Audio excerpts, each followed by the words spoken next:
Hey YouTube, Colorado Hunter Hiker here. During my videos about the Kuiu Guide and Tiburon series, as well as my unloading videos, I noticed I kept mentioning these gloves that I had used quite a bit, and really that I like more, or at least wore in conjunction with my gloves from Kuiu.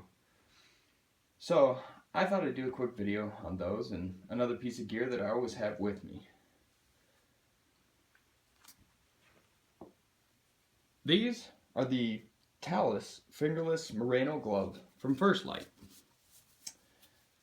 They come in two colors, dry earth or pine, or for you normal people out there, light brown and green. These are the green ones.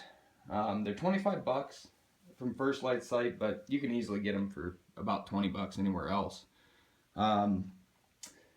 First Lite advertised these as a simple, seamless, comfortable glove that you'll never want to take off. And we all know that they have to come up with something when they put it in an advertisement. And most of the times what they say just isn't true. This isn't one of those times. These gloves are awesome. I put them on when I left the truck this past archery season, and other than going to sleep, I really never took them off. I find myself putting them under my Tiburon gloves, but I really never took these off. I would just add the Tiburon gloves on top when I needed full coverage or if my hands got a little cold in these, which honestly didn't happen.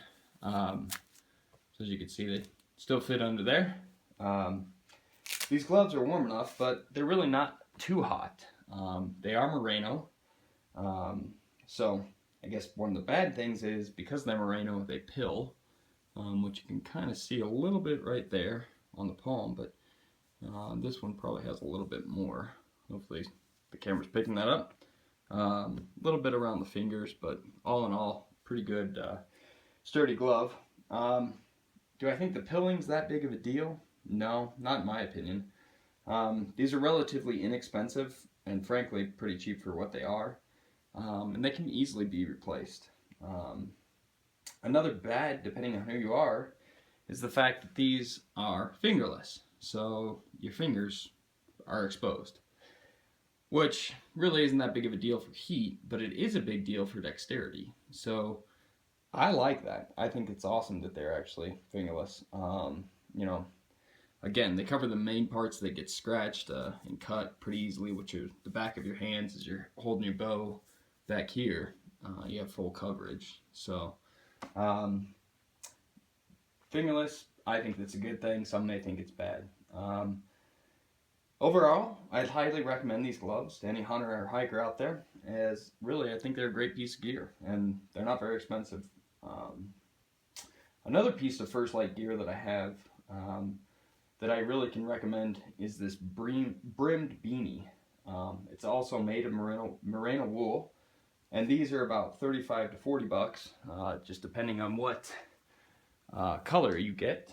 So that's the hat, front, flexible brim. This comes in brown, green, blaze orange, which is this, and First Lite Fusion and ASAT camo. The hat folds up and packs really pretty small. As you can see, you can get it pretty small there, pretty flat. Again, it's it's great for backpacking.